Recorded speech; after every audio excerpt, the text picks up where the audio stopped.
ओम श्री शक्ति नमः। ओम श्री शक्ति नमः। ओम श्री शक्ति नमः।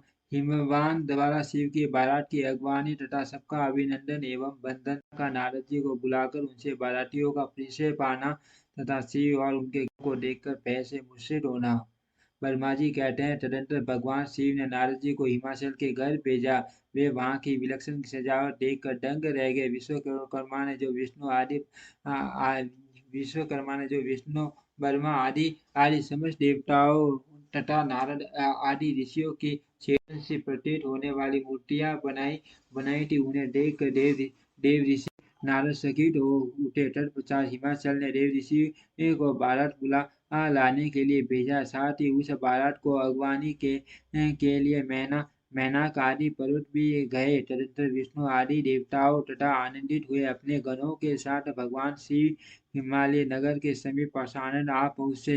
गिरिराज हिमवान ने जब यह सुना कि सर्वव्यापी शंकर मेरे नगर के निकट आ पहुँचे, तब उन्हें बड़ी प्रसन्नता हुई। तदनंतर उन्होंने बहुत सा सामान इकट्ठा करके पर्वतों और ब्राह्मणों को महादेव जी के साथ वार्तालाप करने के लिए भेजा। स्वयं भी बड़ी भक्ति के साथ वे प्राण प्यारे महेश्वर का दर्शन करने के लिए गए। उस समय उनका हृदय अधिक प्रेम के कारण द्रवित हो रहा था और वे प्रसन्नतापूर्वक अपने सौभाग्य की सराहना करते थे। उस समय समस्त देवताओं की सेना को उपस्थित देख हिमवान को बड़ा विस्मय हुआ और वे अपने को धन्य मानते हुए उनके सामने गए। देवता और पर्वत एक दूसरे से मिलकर बहुत प्रसन्न हुए और अपने आप को करते करते मारने लगे। महादेव जी को सामने देखकर हिमालय ने उन्हें प्रणाम किया। साथ ही समस्त पर्वतों और ब्राह्मणों ने भी सदा शिव की वंदना की। वे वर्ष भर आरूढ़ थे, उनके मुख पर प्रसन्नता छा रही थी। वे नाना प्रकार के आभूषणों से विभूषित थे और अपने दिव्य अंगों के लावण्य से संपूर्ण दिशाओं को प्रकाशित कर रहे थे। उनका श्रीअंग अत्यंत महीन, अनूठन और सुंदर रेशमी वस्त्रों से सुशोभित था। उनके मस्तक का मुकुट उत्तम रत्नों से जटित होने के कारण बड़ी शोभा पा रहा था। वे अपनी पावन प्रभा का प्रसार करते हुए हंस रहे थे। उनका प्रत्येक अंग भूषण बने हुए सर्पों से युक्त था तथा उनकी अंग कांति बड़ी अद्भुत दिखाई देती थी। दिव्य कांति से संपन्न उन महेश्वर की सुरेश्वरन सुरेश्वर गण हाथ में शबल लिए सेवा कर रहे थे। उनके बाएं भाग में भगवान विष्णु थे और दाहिने भाग में मैं था। पीछे देवराज इंद्र थे और अन्य देवता आदि भी पीछे तथा अगल बगल में विद्यमान थे। नाना प्रकार के देवता आदि उन लोक कल्याणकारी भगवान शंकर की स्तुति करते जाते थे। उन्होंने सहसा से ही दिव्य शरीर धारण कर रखा था। वास्तव में वे साक्षात ब्रह्म परमात्मा सबके ईश्वर उपासकों को मनोवांछित वर देने वाले कल्याण में गुणों से युक्त प्राकृत गुणों से रहित भक्तों के अधीन रहने वाले सब पर कृपा करने वाले प्रकृति और पुरुष से भी विलक्षण तथा सच्चिदानंद नंद स्वरूप है। उनके दर्शन के पश्चात हिमवान ने भगवान शिव के वाम भाग में असीट से हरि का दर्शन किया, जो नाना प्रकार के आभूषणों से विभूषित हो विनता नंदन गुरु की पीठ पर विराजमान थे। मुझे भगवान के दाहिने भाग में उन्होंने चार मुखों से युक्त माँ शोभाशाली तथा अपने परिवार से सिक्त मुझको वर्मा को देखा। भगवान शिव के चढ़ाई अत्यंत प्रिय इन दोनों देवेश्वर को दर्शन करके परिवार सहित गिरिराज ने आदर पूर्वक प्रणाम किया। इसी प्रकार भगवान शिव के पीछे तथा अगल बगल में खड़े हुए दीप्तिमान देवता आदि को भी देखकर गिरिराज ने उन्हें सबके सामने मस्तक झुकाया। तत्पश्चात शिव की आज्ञा से आगे होकर हिमवान अपने नगर को गए। उनके साथ महादेव जी, भगवान विष्णु तथा स्वयंभू ब्रह्मा भी मुनियों और देवताओं सहित शीघ्रतापूर्वक चलने लगे। उन्हें उस अवसर पर मेनका के मन में भगवान शिव के दर्शन की इच्छा हुई, इसीलिए उन्होंने तुमको बुलवाया। उस समय भगवान शिव से प्रेरित होकर उनका हार्दिक अभिप्राय पूर्ण करने की इच्छा से तुम वहां गए। मैना तुम्हें प्रणाम करके बोली, मुने गिरिराज के होने वाले पति को पहले मैं देखूंगी। शिव का कैसा रूप है, जिनके लिए मेरी बेटी ने ऐसी उत्कृष्ट तपस्या की है। टाट उस समय भगवान शिव भी मेना के भीतर के अहंकार को जानकर श्री विष्णु और मुझसे अद्भुत लीला करते हुए बोले। शिव ने कहा, टाट आप दोनों मेरी आज्ञा से देवताओं सहित अलग अलग होकर गिरिराज के द्वार पर चलिए, हम पीछे से आएंगे। ये सुनकर भगवान श्री हरि ने सब देवताओं को बुलाकर वैसा करने के लिए कहा। शिव के इसके चिंतन में तत्पर रहने वाले समस्त देवताओं ने शीघ्र वैसी ही व्यवस्था करके उत्सुकतापूर्वक वहां से पृथक पृथक यात्रा की। मुने मैना अपने मकान के सबसे ऊपरी भवन में तुम्हारे साथ खड़ी थी। उस समय भगवान विश्वेश्वर ने अपने को ऐसी भूषा में दिखाया जिससे मैना के हृदय को ठेस पहुँचे। सबसे पहले बारात के जुलूस में विविध वाहनों पर विराजित खूब सजे धजे बाजे गाजे के साथ पटाखाएं फहराते हुए वसु आदि गंधर्व आए।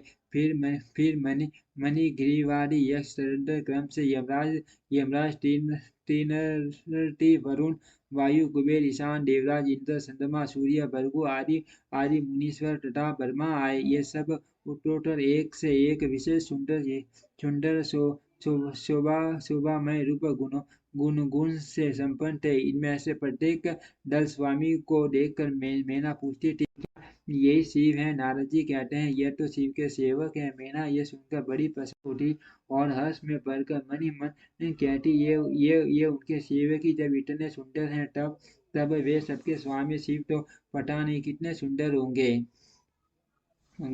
इसी बीच में वहाँ भगवान विष्णु पधारे वे संपूर्ण शोभा से संपन्न श्रीमान नूतन जलधर के समान श्याम तथा चार भुजाओं से संयुक्त थे। उनका लावण्य करोड़ों कंदर्पों को लज्जित कर रहा था। वे पीताम्बर धारण करके अपनी सहज प्रभा से प्रकाशित हो रहे थे। उनके सुंदर नेत्र प्रफुल्ल कमल की शोभा को सीने लेते थे। उनकी आकृति से शांति बरस रही थी। पक्षी राज गरुड़ उनके वाहन थे। शंख चक्र आदि लक्षणों से युक्त मुकुट आदि से विभूषित वक्ष स्थल में वत्स का सीना धारण किए वे लक्ष्मीपति विष्णु अपने अपरमेय प्रभापुंज से प्रकाशमान थे। उन्हें देखते ही मैना के नेत्र चकित हो गए। वे बड़े हर्ष से बोली, अवश्य यही मेरी शिवा के पति साक्षात भगवान शिव हैं, इसमें संशय नहीं है। मुने तुम भी लीला करने वाले ही ठहरे। अर्थ मेनका की यह बात सुनकर उनसे बोले, देवी ये शिवा के पति नहीं है, अपितु भगवान केशव हरि हैं। भगवान शंकर के संपूर्ण कार्यों के अधिकारी तथा उनके प्रिय हैं। पार्वती के पति जो दूल्हा शिव है, उन्हें इनसे भी बढ़कर समझना चाहिए। उनकी शोभा का वर्णन मुझसे नहीं हो सकता। वे ही संपूर्ण ब्रह्मांड के अधिपति सर्वेश्वर तथा स्वयं प्रकाश परमात्मा है। ब्रह्मा जी कहते हैं, नारद तुम्हारी इस बात को सुनकर मीना ने उन शुभ लक्षणा उमा को मान धन वैभव से संपन्न सौभाग्यवती तथा तीनों कुलों के लिए सुखदायिनी माना। वे मुझ पर प्रसन्नता लाकर प्रीति युक्त हृदय से अपने सर्वाधिक सौभाग्य का बारंबार वर्णन करते हुए बोली। मैना ने कहा, इस समय मैं पार्वती को जन्म देने का कारण सर्वथा धन्य हो गई।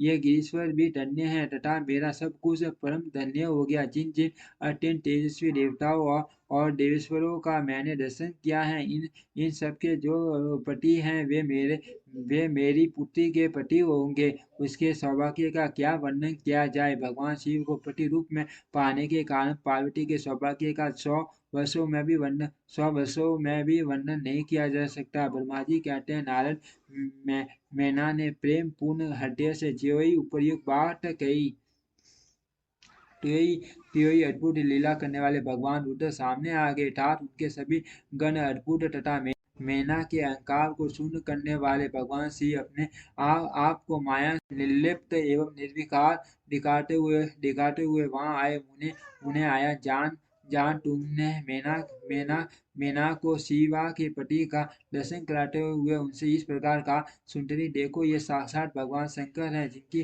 प्राप्ति के लिए शिवा ने वन में बड़ी भारी तपस्या की थी। तुम्हारे ऐसा कहने पर मेना ने बड़ी प्रसन्नता के साथ अद्भुत आकार वाले भगवान महेश्वर की ओर देखा। वे स्वयं तो अद्भुत थे ही, उनके उनके अनुसार भी बड़े अद्भुत थे। इतने इतने में ही रुद्रदेव की परम अद्भुत सेना भी आ पहुंची, जो भूत प्रेत आदि से संयुक्त तथा नाना गणों से संपन्न थी। उनमें से कितने ही बवंडर का रूप धारण करके आए थे, कितने ही पटाखा की मरम ध्वनि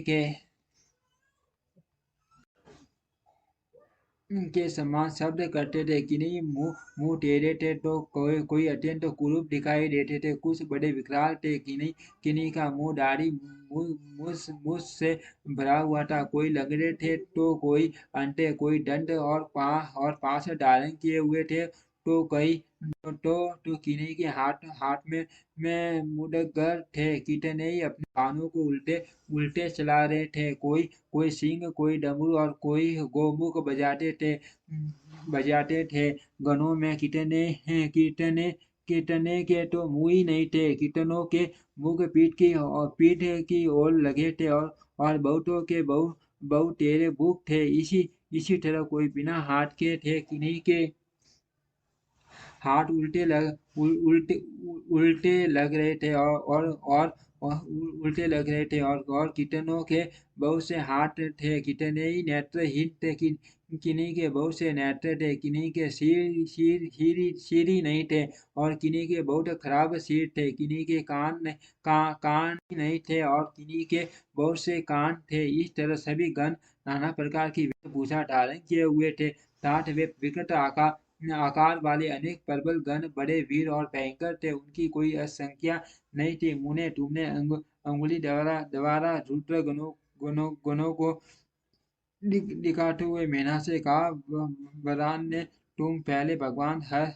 हर के सेवक को देखो, फिर उनका भी दर्शन करना। उन असंख्य भूत प्रेत आदि आदि गणों को देखकर मेना तत्काल भय से व्याकुल हो गई। उन्हीं के बीच में भगवान शंकर भी थे, जो निर्गुण होते हुए भी परम गुणवान थे।